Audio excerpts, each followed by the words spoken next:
Assalamualaikum warahmatullahi wabarakatuh. Yang terhormat Ibu Prima Mita Puspitasari Setianingrum SPD MPD dan Bapak Setio Prajoko MPD selaku dosen pengampu mata kuliah kajian kurikulum biologi serta rekan-rekan semua. Puji syukur kami panjatkan kehadirat Allah Subhanahu wa taala sehingga kita dapat bertemu di kesempatan kali ini. Kami dari kelompok 2 yang beranggotakan saya sendiri Isti Afrianti, Latifta Satiti Dewi, Hairunisa dan Fatan Albiu Pakarti Almai. Saya di sini selaku moderator akan memandu jalannya diskusi kali ini. Materi pertama akan disampaikan oleh saya sendiri.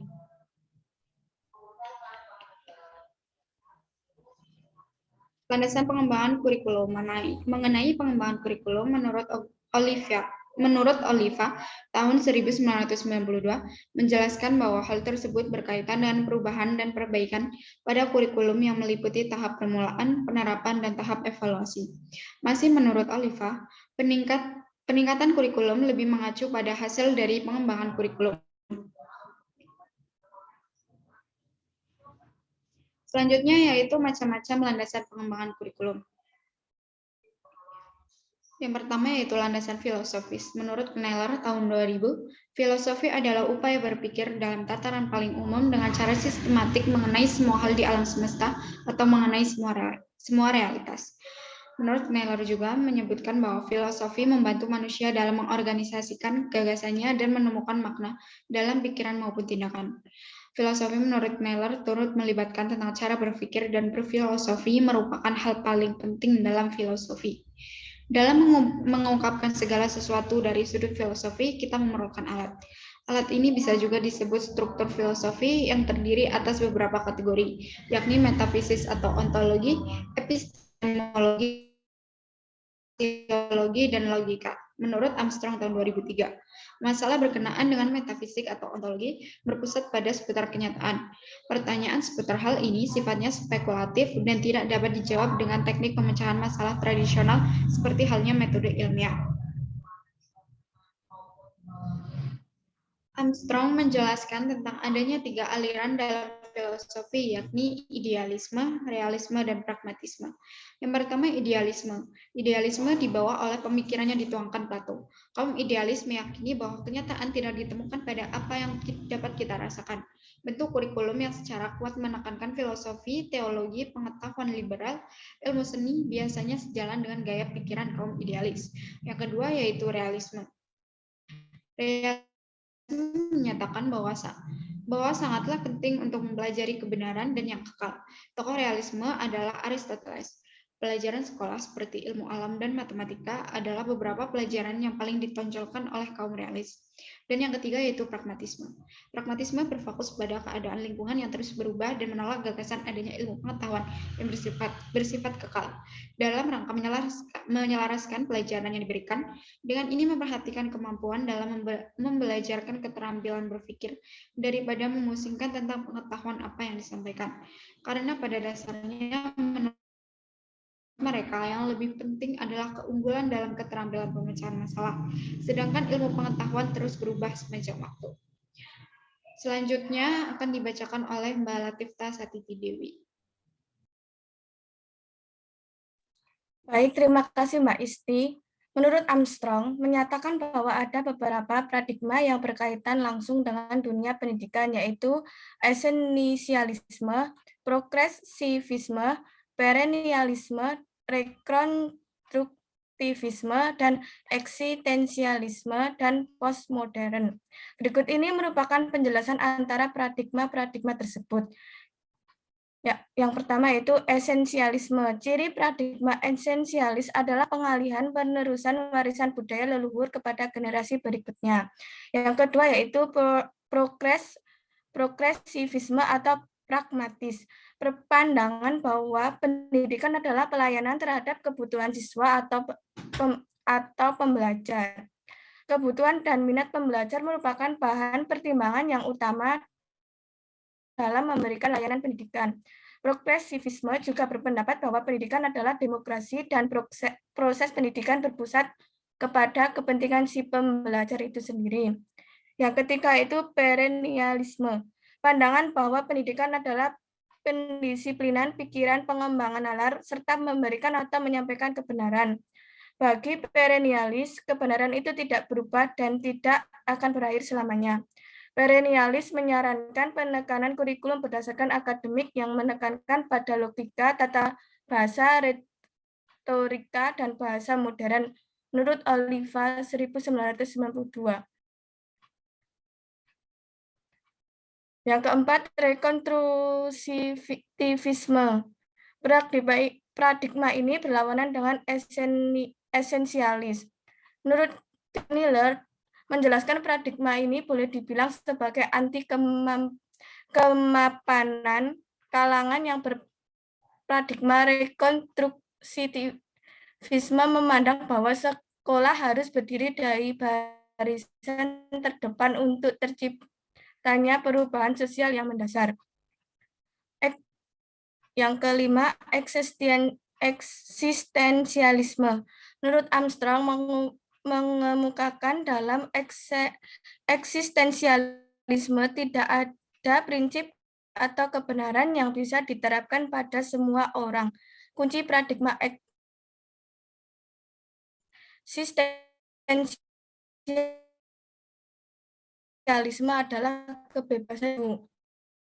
Paradigma ini mengusulkan untuk melihat kenyataan akan memahami sesuatu. Postmodern justru memperhatikan persoalan budaya secara lebih dalam.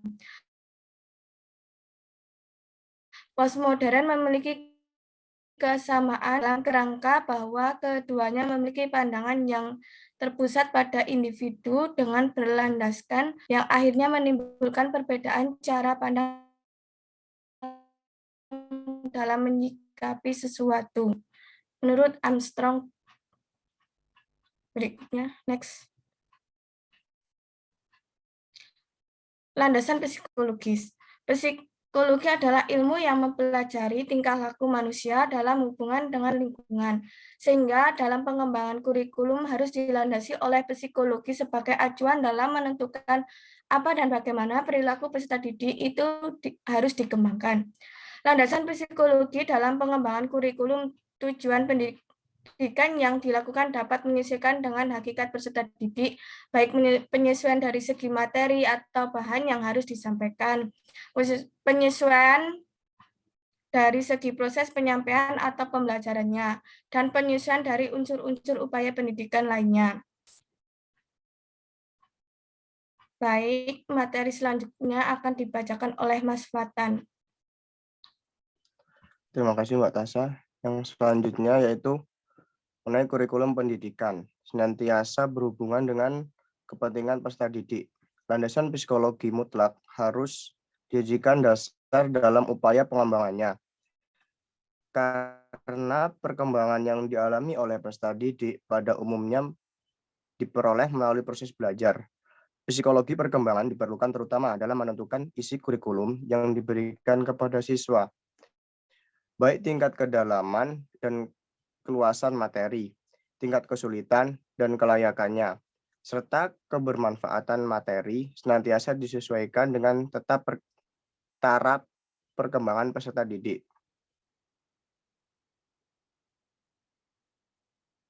Next, Mbak. Selanjutnya yaitu ada landasan sosial budaya. Ilmu sosial dan budaya adalah cabang ilmu pengetahuan yang merupakan integrasi dari dua ilmu lainnya, yaitu ada ilmu sosial yang juga merupakan sosiologi yang berasal dari kata sosio, yaitu sosial, dan logos, yaitu ilmu. Secara umum dapat dikatakan ilmu sosial budaya dasar merupakan pengetahuan yang diharapkan dapat memberikan pengetahuan dasar dan pengertian umum tentang konsep yang dikembangkan untuk mengkaji masalah-masalah sosial manusia dan kebudayaan. Profesor Dr. Andes Harsha Bakhtiar mengatakan bahwa ilmu dan pengetahuan dikelompokkan dalam 3 kelompok besar, yaitu ilmu-ilmu alamiah atau natural science, ilmu-ilmu sosial atau social science, dan pengetahuan budaya atau the humanities.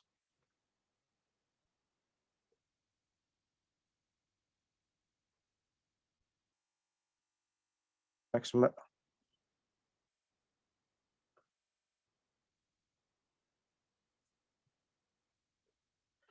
Yang selanjutnya itu ada pendekatan ilmu sosial budaya. Akan memperluas pandangan mengenai masalah sosial, kebudayaan, dan budaya dapat didekati dari berbagai sudut pandang dengan bekal pengetahuan sehingga mampu mengkaji sebuah permasalahan yang terdapat pada masyarakat serta menemukan sebuah solusi yang tepat dari sebuah permasalahan tersebut. ISB ilmu atau yang disebut ilmu sosial budaya bukanlah suatu disiplin ilmu yang berdiri sendiri, melainkan suatu rangkaian pengetahuan mengenai aspek-aspek yang paling dasar yang ada dalam kehidupan manusia sebagai makhluk sosial yang berbudaya dan masalah-masalah yang terwujud daripadanya. Hubungan ilmu sosial budaya terhadap kehidupan sehari-hari, yaitu yang pertama ada minat dan kebiasaan menyelidiki apa-apa yang terjadi di sekitar dan di luar lingkungannya. Yang kedua yaitu keberanian moral untuk mempertahankan nilai yang dirasa dapat diterima dengan rasa tanggung jawab dan sebaliknya, menolak menilai yang tidak dapat dibenarkan. Nursyid Sumatmojo mengemukakan bahwa pendidikan umum mempersiapkan generasi muda yang mampu terlibat dalam kehidupan umum sehari-hari dalam kelompok mereka yang terdiri dari unsur kesatuan budaya serta berhubungan dengan seluruh kehidupan yang memenuhi kepuasan dalam keluarga, pekerjaan, dan sebagai warga negara akan dan budaya yang dipilih dan diramu sehingga cocok untuk program pendidikan. Musik 2000 oleh Mbak.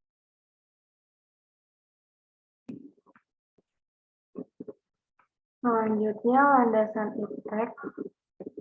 Kemajuan suatu negara didukung oleh kualitas sumber daya manusia di dalamnya. Kemajuan teknologi dan pengetahuan merupakan dua hal yang sangat berpengaruh terhadap perkembangan negara tersebut. Tantangan masa depan berupa perkembangan teknologi informasi, konvergensi ilmu dan teknologi, kemajuan industri kreatif dan budaya, pengaruh serta dampak teknosains, menuntut pelaksanaan pengembangan kurikulum dengan landasan pengetahuan dan teknologi yang lebih komprehensif. Penggunaan alat-alat yang dibutuhkan untuk menunjang pelaksanaan program pendidikan, apalagi di saat perkembangan produk teknologi komunikasi yang semakin canggih. Tentu saja menuntut pengetahuan dan keterampilan serta kecakapan yang memadai bagi guru dan pelaksana program pendidikan lainnya.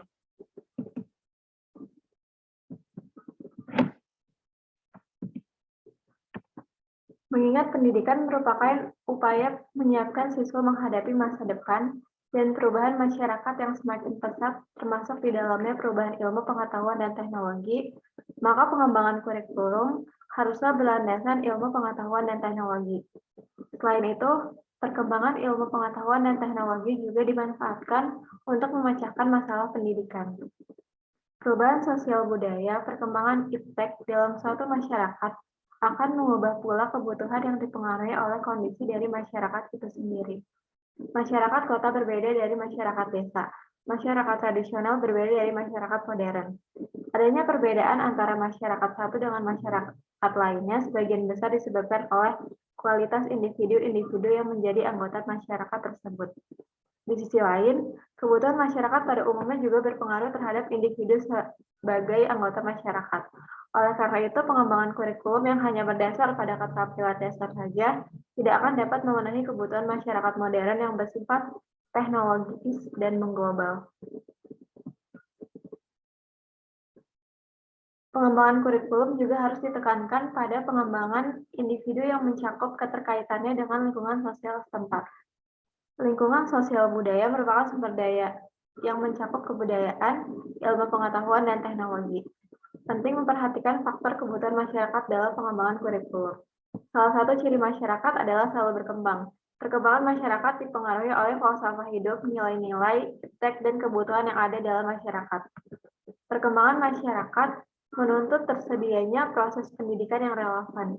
Untuk terciptanya proses pendidikan yang sesuai dengan perkembangan masyarakat, maka diperlukan rancangan berupa kurikulum yang landasan pengembangannya memperhatikan faktor perkembangan masyarakat. Pendidikan pada dasarnya bersifat normatif. Dengan demikian, bagaimana agar perubahan nilai-nilai yang diakibatkan oleh perkembangan ilmu pengetahuan dan teknologi bisa menuju pada perubahan yang bersifat positif. Oleh karena itu, dalam mengembangkan kurikulum tidak bisa melepaskan dari perkembangan ilmu pengetahuan dan teknologi agar kurikulum yang dihasilkan selain memiliki kekuatan karena bersumber dari ilmu pengetahuan dan teknologi, juga bisa mengembangkan dan melahirkan ilmu pengetahuan dan teknologi demi lebih memajukan peradaban manusia.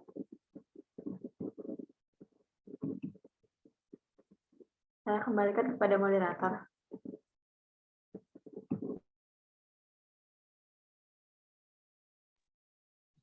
Baik, terima kasih. Berikut adalah daftar pustaka yang kami pakai. Sekian presentasi dari kelompok kami. Apabila ada kesalahan, kami mohon sebesar-besarnya.